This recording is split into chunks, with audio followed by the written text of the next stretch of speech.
Bihar election पे? देखिए, बिहार के इलेक्शंस में मजलिस इत्तेहादुल मुस्लिमीन ने महज 10% सीटों के ऊपर अपने उम्मीदवार उतारी है। 90% सीटों के ऊपर मजलिस नहीं इलेक्शन लड़ रही है।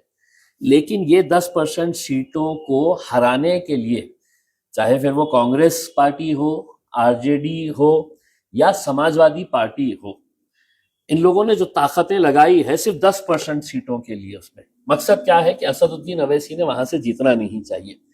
ये उन तमाम कौम के लोगों के लिए एक सोचने वाली बात है। बहुत गौर से समझिए कि समाजवादी पार्टी बिहार के अंदर इलेक्शन नहीं लड़ रही है। क्यों नहीं लड़ रही है? क्योंकि अखिलेश यादव एक यादव है। उन्होंने बोला कि भाई, मेरा एक भाई बंधु है जो बिहार के अंदर अपनी क़यादत खड़े कर रहा है, अपनी लीडरशिप तैयार कर रहा है। तेजस्वी यादव के लिए मैं इलेक्शन नहीं लड़ूंगा, लेकिन जाकर उसकी पूरी मदद करूंगा करके। तो उन्होंने करे क्या? उन्होंने अपनी पार्टी के जितने मुस्लिम लीडर्स हैं सबको लाकर छोड़ दिए सीमांचल के अंदर, जहां मजलिस इत्तेहादुल मुस्लिमीन बहुत ताकत के साथ इलेक्शन लड़ रही है। कांग्रेस पार्टी ने क्या करी? 90% सीटों के ऊपर वहां पर आप गिन के बताइएगा कि कांग्रेस, जो अपने आप को बड़ी सेक्युलर पार्टी कहती है, उनके मुस्लिम लीडर्स कौन से ऐसे नॉन मुस्लिम कैंडिडेट्स के पास जाकर प्रचार करे, कितने प्रचार करे। और कांग्रेस के जो मुस्लिम लीडर्स है वो भी पूरे के पूरे सीमांचल के अंदर आकर बैठ गए। और निशाना कौन था? भाजपा नहीं था इनके नेताओं के ऊपर।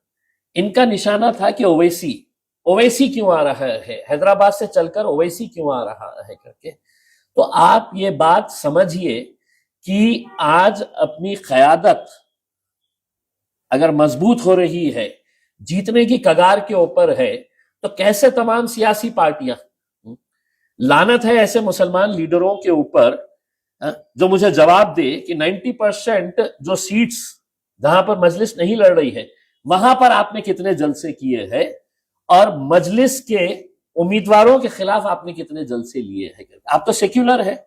सेक्युलरिज्म का मतलब यह है कि नहीं साहब, हम तो सभी जाति, धर्म, मजहब के लोगों को साथ में लेकर चलते हैं करके। तो सिर्फ आपको है तो सिर्फ यहां पे क्यों भेजा गया है? अखिलेश यादव अगर अपने भाई के लिए, अपने जात भाई के लिए इलेक्शन ही नहीं लड़ रहा है, तो सवाल यह पैदा होता है कि हमारे जात भाई हमको गिराने के अंदर क्या क्या खेल खेल रहे हैं। सवाल यह पैदा होता है कि अखिलेश यादव बिहार और उत्तर प्रदेश सटे हुए हैं, लगे हुए हैं। अगर वहां पर वो इलेक्शन नहीं लड़ रहे हैं तो औरंगाबाद में आकर क्यों इलेक्शन लड़े आपने? औरंगाबाद आकर इलेक्शन लड़ने की वजह क्या थी? यानी कि इसका मतलब आप अच्छी तरह से समझ लें। मैं बहुत ज्यादा इसके अंदर नहीं जाना चाहता हूं, लेकिन मैंने साफ तरीके से बता दिया। अब लोग इसके ऊपर सोचे और अपना फैसला करें। 11 तारीख के दिन इलेक्शन होने वाले हैं। निकले अपने घरों के बाहर और किसी और पार्टी को नहीं, जहां मजलिस है वहां पर मजलिस को वोट दे और बाकी 90% सीटों के ऊपर जो उम्मीदवार है जिसको देने का है आप दे दीजिएगा। कंटिन्यू लगा रहे हैं, मामला खत्म होने का नाम नहीं ले रहा है। जहां से शुरुआत हुई कि एमआईएम का बीजेपी का गठबंधन कब टूटा, लेकिन उसके बाद हाल ही में उन्होंने कई स्टेटमेंट दिए, आपने उनका जवाब भी दिया। आखिरकार क्या कांग्रेस एमआईएम महाराष्ट्र में हो या हिंदुस्तान भर में कभी एक साथ देखने के लिए मिलेगी नहीं, या इमरान प्रतापगढ़ी को देखिए, मैं सिर्फ आपके जरिए सवाल पूछ रहा हूं कि कांग्रेस के इतने बड़े नेता, हेलीकॉप्टर में घूमने वाले, उन्होंने नॉन मुस्लिम कांग्रेस के या आरजेडी के कैंडिडेट्स के खिलाफ कितनी सभाएं लिए। हर रोज उठे सुटे, कभी अमोर में आ जा रहे, कभी वैसी में आ जा रहे, कभी कोचा धामन में आ जा रहे, कभी किशनगंज के अंदर आ जा रहे हैं। भाई, हम तो 10 सीटों के ऊपर लड़ रहे हैं ना। आपने अपनी पार्टी से कहना चाहिए था कि भाई हमारी तो सेक्युलर पार्टी है, मुझे आप क्यों मुसलमानों का लीडर बना रहे हैं? अगर मुसलमानों का लीडर बनना होता तो मैं तो एमआईएम के अंदर गया होता। मैं तो सेक्युलर लीडर हूं। तो सेक्युलर लीडर मुझे आप पटना में भेजाइए, मुझे आप दूसरे शहरों के अंदर भेजाइएगा बिहार के, और वहां पे मेरी सभा कराइएगा। लेकिन आपको जानबूझकर जब यहां पर भेजा जा रहा है तो आप समझ लीजिएगा कि कांग्रेस हो, आरजेडी हो या समाजवादी पार्टी हो, इनकी मंशा और इनकी नीयत क्या है। कुंभ मेला इस साल महाराष्ट्र में होने जा रहा है, तो कई सारे पॉलिटिकल लीडर्स जो है उनका स्टेटमेंट ऐसा आ रहा है कि मुसलमानों को एंट्री नहीं देना चाहिए, ना कोई कारोबार के लिहाज से। नीतीश राणे ने इस पर सवाल उठाया कि दुकानें नहीं बनाने। देखिए, नीतीश राणे की हुकूमत नहीं है, नीतीश राणे एक चिंदी चोर लीडर है महाराष्ट्र का, और उसने अगर कोई बयान दिया है तो इसका मतलब ये नहीं है कि वो हुकूमत का बयान है करके। और इसका जवाब मेरे से लेने से बेहतर ये है कि आप जो मुसलमान आज सत्ता में बैठे हुए एक नेता के तलवे चाटने के पीछे जो भाग रहे हैं, अजीत दादा, अजीत दादा, दादा मतलब हमारे दादा से बढ़कर हमारे दादा, मौका मिला तो हम इनको पप्पा भी बोल देंगे, हमारे अब्बा भी बोल देंगे।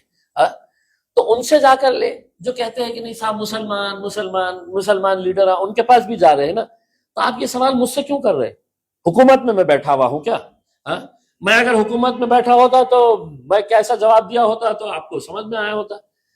भाई उसने बोला, सरकार का एक एमएलए है, मिनिस्टर है, उसको क्या जवाब देने का है?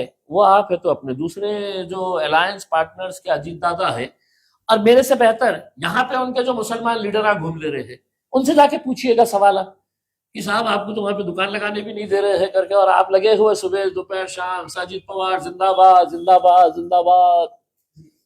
कर्नाटक बेंगलोर एयरपोर्ट पर एक बीजेपी के लीडर ने एक वीडियो क्लिप सोशल मीडिया पर डाला है जिसमें एयरपोर्ट पर नमाज पढ़ते हुए दिखाई दे रहे हैं, और उसमें ये लिखा है कि ये राज्य सरकार की मुफ्त तमाचा है एयरपोर्ट पर नमाज पढ़ना। देखिए, घटिया लोगों की घटिया सोच, घटिया समझ है।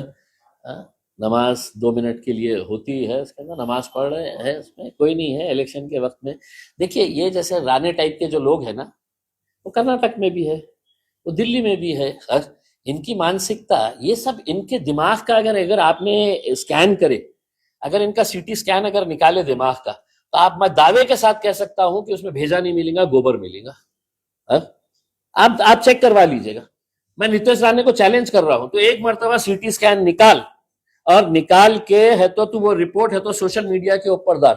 हम दावे के साथ बोल सकते हैं कि तेरा मेंदू जो होता है ना भेजा, वो भेजे की जगह गोबर है तुम्हारे दिमाग में भरा हुआ। सर, महाराष्ट्र में कार कवर का जो जमीन घोटाला निकला है, 12 कंपनियां और ऐड होगी उसमें, और पूरी राष्ट्रवादी दोनों भी भतीजे को बचाने के लिए मैदान में उतरी है। आप कैसा देखते हैं? नहीं, बाप खुद बोल रहा है मेरे को तो मालूम ही नहीं, मेरे को अच्छा 300 करोड़ का अच्छा ले लिया उसने जमीन, अच्छा मेरे को तो पता ही नहीं है करके उसने। मतलब ये सोच लीजिएगा कि उनके लिए ऐसा लग रहा है कि 300 करोड़ कैसे पड़े होंगे ड्रॉर फ्लावर में, निकाला जाके कुछ भी जमीन खरीद के लेके आ गया। मतलब वो जब स्टेटमेंट पढ़े हमने, जब हमने उनका स्टेटमेंट सुने, तो मैं फौरन मेरा हाथ जो है ना वो कान के पास लगाया कि बोला कि कान में बीड़ी तो अटकी भी नहीं है हमारी, कि हमारे को कुछ अकल ही नहीं है हमारा। भाई आप समझ क्या रहे हैं जनता को?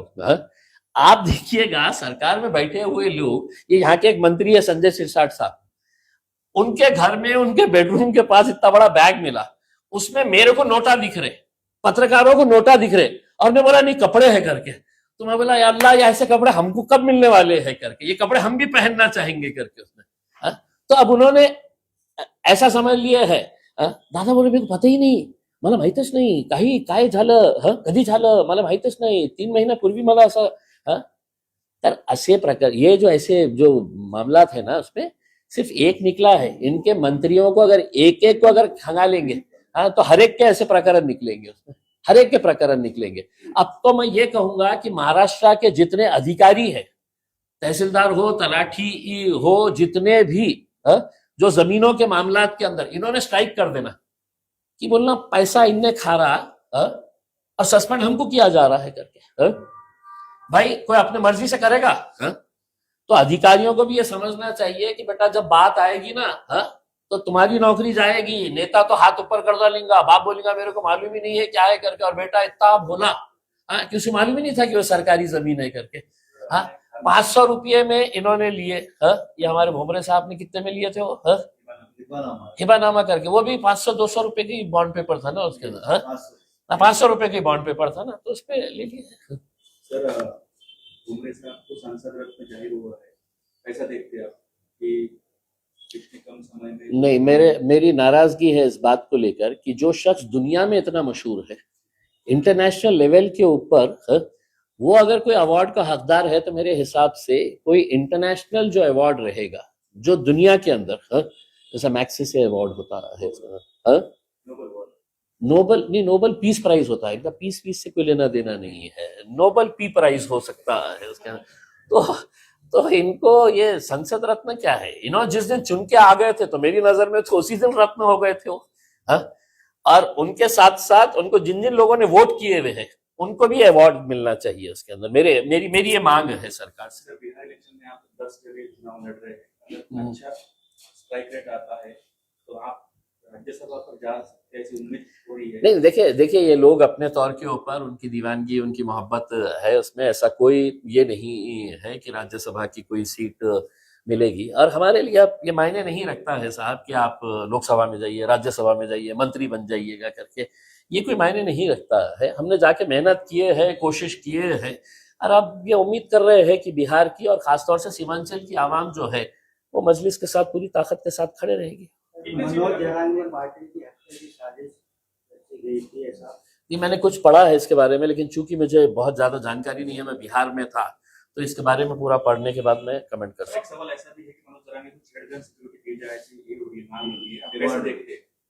हूँ। चूंकि मैं है तो इस बारे में कि वो उसके अंदर कितनी सच्चाई है क्या है करके, मैं चूंकि बिहार में था और मुझे बिल्कुल मौका नहीं मिला है, तो भाई एक समाज का लीडर तो बन के उभरा है, वो अपने समाज की लड़ाई लड़ तो रहा है उसमें। यकीनन हर इंसान के जान की सुरक्षा जो है वो सरकार ने लेनी चाहिए, हिफाजत करनी चाहिए उसके अंदर।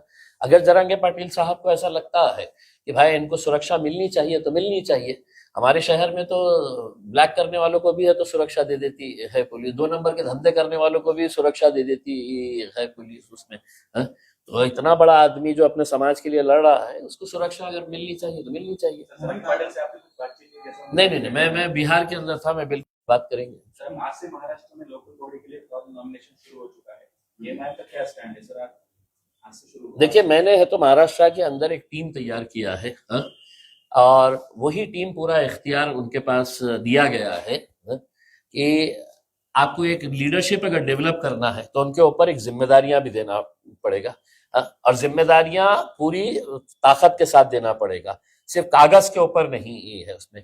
तो मैंने एक चैलेंज इनके ऊपर दिया हो कि भैया ये इलेक्शन जो है वो हमारी टीम लड़ाएंगी, हमारे समीर साजिद साहब हो, वसीम भाई हो, और भी उसके अंदर जो भी जिम्मेदार लोग हैं वो सब मिलकर ये इलेक्शन लड़ाएंगे। मेरा सिर्फ मकसद यही है कि हमको नतीजे चाहिए उसके अंदर, जो डिलीवर करेगा वो मजलिस के अंदर आगे भी बढ़ेगा और टिके भी रहेगा, और जो मुझे फोर्स करेंगे कि साहब ये इलेक्शन लड़ाना है करके, तो हमने लोगों से ये कहा है कि हम आपसे एक अंडरटेकिंग लेंगे। अगर आप किसी जिले के ऑब्जर्वर है, इंचार्ज है, तो आप एक अंडरटेकिंग देंगे हमारे को, और उस अंडरटेकिंग के अंदर ये बताएंगे कि साहब ये इलेक्शन लड़ना जरूरी है और हम जीत के आएंगे।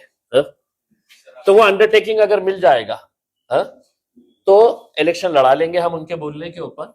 और अगर वो इलेक्शन के बाद, हारने से हमको डर नहीं है, लेकिन अगर किसी को 10,000 वोट मिले और हमको है तो वहां पे 300-500 वोट मिले, तो यानी कि मतलब आपका सियासी शऊर कितना है ये हमको समझ में आया, तो दूसरे दिन है तो हम आपको खुदाफिज कर देंगे पार्टी से। मराठवाड़ा में उद्धव ठाकरे का दौरा हुआ है, इसको आप किस तरह देखते हैं? तो वो तो होते रहते दौरे, मुझे पता नहीं है काय के लिए आए थे, क्या करने आए। किसानों को जाके मिले उन्होंने, और यहाँ पर कोई, मैं पहले भी बोल चुका हूँ, कोई दौरे पौरे करने की जरूरत नहीं है। टेक्नोलॉजी इतनी आगे बढ़ चुकी है कि आप अपने ऑफिस में बैठ के कौन सा क्षेत्र कितना खराब हुआ है, कितना नुकसान हुआ है, ये सब आप बता सकते हैं। तो ऐसे उसमें ठीक है, अपने राजनीतिक तौर के ऊपर ये कर रहे होंगे उसमें, लेकिन सवाल यही पैदा हो रहा है कि क्या किसानों को जो उनका सरसकट कर्ज माफी का मामला था, उनको जो मदद पहुंचाने का मामला था, क्या वो पूरा हो पाया है? तो नहीं हो पाया है। जिस इलेक्शन के वक्त में महिलाओं को लाड़ किया जा रहा था, वो पूरी महिलाओं के साथ लाड़ चल रहा है अभी भी, या वो लाड़ खत्म हो चुका है? 1500 रुपया अब उनको थैंक यू नो मेंशन कर दिया गया है। सर, आरएसएस प्रमुख मोहन भागवत ने कहा है कि आरएसएस राष्ट्रहित के काम करती है, आप किस तरह देखते हैं? और उन्होंने दूसरा मुसलमानों के लिए भी दरवाजा खोल दिया। हमको कहीं नहीं जाने का है भाई, हम इस देश के अंदर है। आप आपका राष्ट्रहित कौन कौन सा काम है करके आप चड्डी पहनिए, डंडा लीजिए, साल में एक मर्तबा है तो मोटे मोटे पेट लेके डंडा लेके है तो आप संचलन करिए और बोलिएगा हम इस देश के लिए। आप इतना देशभक्ति की बात करते हैं, इनको पूरा को आरएसएस वालों को नहीं, क्या मेरे हिसाब से है तो चाइना के बॉर्डर के ऊपर छोड़ देना चाहिए। उसके अंदर ऐसा भीड़ के भाग के आएंगे ना उसके अंदर चड्डी पहन के उसमें, ये सिर्फ बड़ी बड़ी बातें कर रहे हैं उसके अंदर, और हमको मुसलमानों को रहने दीजिए साहब, मुसलमान अपने मेहनत काम काज करके कर रहा है। आप अपने बारे में आप बात करिएगा कि आप क्या करने वाले हैं करके, जहां वहां जो वो उठता है मुसलमान मुसलमान मुसलमान। झंडे की भी बात हो रही है, झंडे की भी बात हो रही है कि अब झंडा भगवा ही हम रखना चाह रहे थे, मगर गांधी जी ने उस वक्त जब कहा कि हरा जाए उसके अंदर जो उनका झंडे में है, उद्धव ने भी बोला है कि वो निकाल के बताए, चैलेंज करे उद्धव ठाकरे। देखिए बकवास बातों के ऊपर सर, मोहन भागवत के पूरी स्पीच में ये कहा गया उन्होंने कि आप आरएसएस में भारत का कोई भी बंदा आ सकता है, लेकिन एक शर्त ये है कि वो हिंदू करके आए, हिंदू भावना के साथ आए, मुस्लिम क्रिश्चियन दलित सभी के लिए हमारे दरवाजे खुले। लेकिन टैगलाइन ये रहेगी कि मैं भी यही बात कर रहा हूं। हाँ, मोहन भागवत साहब मजलिस में आ सकते हैं, AIMIM में पक्ष प्रवेश कर सकते हैं। हमारी भी पार्टी जो है वो हिंदू मुस्लिम दलित सिख ईसाई मारवाड़ी जैन सभी के को लेकर चलती है इसके अंदर। तो आपने मुझे दावत दी है, मैं आपको दावत दे रहा हूँ, उसमें आप मेरे पास आ जाइएगा। तो बिहार में आप कंटिन्यू थे, कितनी सीटें लगभग इमाम वहां से ला रही है इस बार? अल्लाह ने चाहा तो ख्वाहिश तो हर एक की रहती है, हजारों ख्वाहिश है ऐसी कि हर ख्वाहिश पे दम निकले। कोशिश तो हर सीट के ऊपर की गई है, अब आवाम तय करती है कि अंदर जाने के बाद बटन किसका दबाएंगे और किसको भिजाएगी करके। उसमें हमारा काम मेहनत करना है, और हमने तो बहुत शिद्दत के साथ मेहनत की। दुआ करिएगा अल्लाह वो वक्त दिखा दे कि जिस तेजस्वी यादव और राहुल गांधी ने असदुद्दीन अवैसी को कहा कि बिहार के अंदर हम तुमको 6 सीट भी नहीं दे सकते, अगर वो 6 सीट दे देते तो हम 6 सीट के ऊपर लड़े होते। हमने लिख के दिए थे कि हमको सिर्फ 6 सीट दे दें करके, लेकिन उन्होंने कहा कि इनका वजूद ही नहीं है, इनकी कोई पहचान ही नहीं है, इनको कौन MIM को वोट करने वाला है करके। उसमें अब इंशाअल्लाह 14 तारीख के दिन जब नतीजा आए तो हमारी अल्लाह से यही दुआ रहेगी, यही तेजस्वी और यही राहुल गांधी दारुसलाम के ऊपर आना चाहिए, और असदुद्दीन अवैसी साहब को बोलना चाहिए कि साहब अब आइए ना, थोड़ा हमारे को आपके MLAs की जरूरत पड़ने वाली है।